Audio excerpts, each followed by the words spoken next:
나이 들면 다 외롭지 뭐. 그냥 예전 같지 않아서 그래. 혹시 부모님이나 주변 어르신에게서 이런 말을 들어보신 적 있으신가요? 많은 분들이 노인의 우울을 그저 기분 문제나 나이 탓으로 치부합니다. 하지만 전문가들은 경고합니다. 노인 우울증은 단순한 감정 문제가 아니라 뇌와 몸 전체의 건강을 위협하는 심각한 질병이라는 사실을요. 오늘은 왜 노인 우울증을 절대 가볍게 넘겨서는 안 되는지, 그리고 우리가 실생활에서 어떻게 도울 수 있는지 함께 알아보겠습니다. 노인 우울증은 생각보다 흔합니다. 연구에 따르면 노인의 약 10에서 15%가 임상적으로 의미 있는 우울증을 겪고 있습니다. 하지만 실제 진단을 받는 비율은 그보다 훨씬 낮습니다. 그 이유는 세 가지입니다. 첫째, 어르신 스스로 증상을 감추는 경우가 많습니다. 괜히 짐이 될까봐라는 생각에 가족에게조차 털어놓지 않는 거죠. 둘째, 우울을 감정이 아닌 신체 증상으로 표현합니다. 머리가 아프다, 소화가 안 된다, 온몸이 쑤신다라는 말 뒤에는 사실 우울이 숨어 있는 경우가 적지 않습니다. 셋째, 세대적 배경도 큽니다.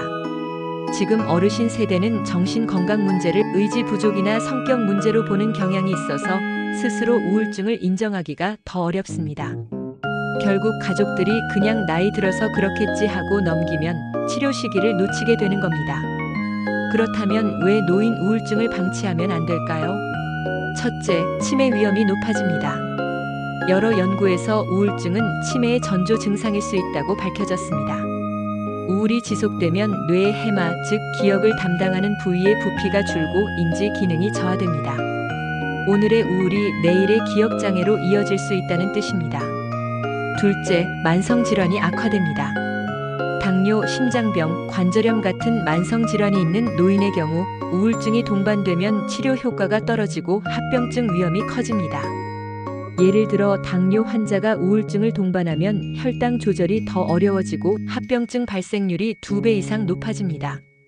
셋째, 자살 위험이 증가합니다. 우리나라 노인 자살률은 OECD 평균의 2배 이상입니다. 그 원인 중 상당수가 진단되지 않은 우울증입니다. 특히 내가 짐이 된다, 살고 싶지 않다라는 말은 절대 가볍게 들어서는 안 되는 심각한 경고 신호입니다. 이제 가족들이 놓치지 말아야 할 신호를 짚어보겠습니다. 잠이 지나치게 많거나 적어지는 수면 패턴 변화, 평소 좋아하던 음식에도 손이 가지 않는 식욕 저하, 나는 쓸모없다는 무가치감 표현, 예전엔 즐겁던 취미 활동에도 무관심해지는 모습, 병원에서는 원인이 뚜렷하지 않은 통증을 반복적으로 호소하는 경우. 이런 신호가 보인다면 단순히 나이 탓이 아니라 우울증의 가능성을 의심해야 합니다. 그렇다면 우리는 어떻게 도울 수 있을까요? 첫째, 아침 햇빛을 20분 이상 쬐는 습관을 들여보세요. 햇빛은 세로토닌 분비를 촉진해 기분을 안정시키고 밤에는 숙면 호르몬인 멜라토닌 조절에도 도움을 줍니다. 실제 연구에서도 매일 아침 햇빛을 쬐는 노인들의 우울 증상이 30% 이상 완화된 것으로 나타났습니다. 둘째, 뇌를 자극하는 이중 과제 운동입니다. 단순히 걷기보다 걷기와 말하기, 걷기와 숫자, 세기를 함께하면 뇌가 동시에 활성화됩니다. 예를 들어 공원을 산책하면서 지난 일주일 감사했던 일 3가지를 말해보는 겁니다. 뇌와 감정을 동시에 자극해 우울 완화와 치매 예방 효과를 동시에 얻을 수 있습니다. 셋째, 음식으로 뇌를 돌보는 방법입니다. 오메가3 지방산이 풍부한 등푸른 생선이나 호두는 뇌의 신경 전달 물질을 안정시켜 우울 완화에 도움을 줍니다. 달걀, 두부, 바나나처럼 트립토판이 많은 음식은 세로토닌 생성을 돕습니다. 약처럼 챙겨 먹는 음식 리스트를 만들어두면 가족이 함께 관리하기에도 좋습니다. 넷째, 관계 일기를 써보세요. 단순한 일기 대신 오늘 누구와 어떤 대화를 나눴는지, 기분이 어땠는지를 기록하는 겁니다. 관계 활동을 눈으로 확인하면 나는 혼자가 아니다라는 안정감을 얻습니다.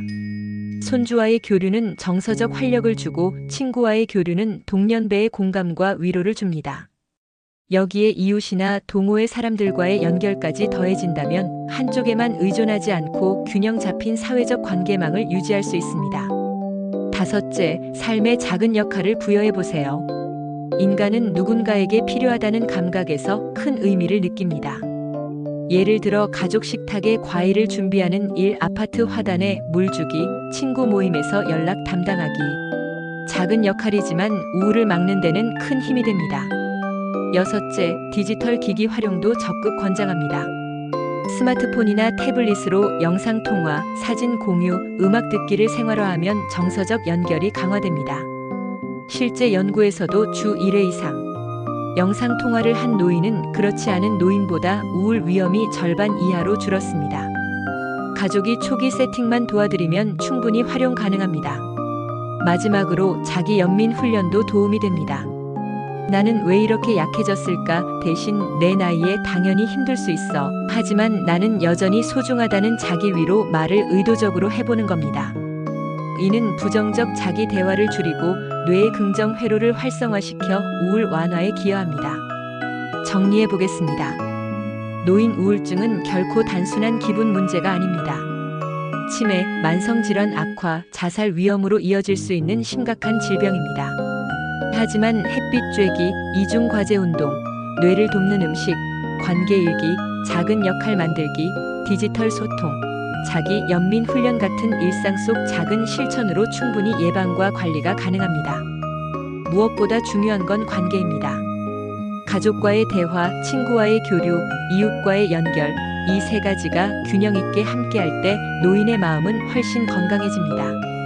마지막으로 꼭 기억하세요. 나이 들어 생기는 당연한 현상이 아니라 적극적으로 치료하고 관리해야 할 병이 바로 노인 우울증입니다. 그리고 주변 어르신이 작은 신호라도 보이신다면 따뜻한 대화와 전문가 연결이 무엇보다 큰 선물이 될 수 있습니다. 오늘 영상이 도움이 되셨다면 구독과 좋아요, 알림 설정으로 실버 헬스톡톡과 함께 건강한 노년을 지켜가세요.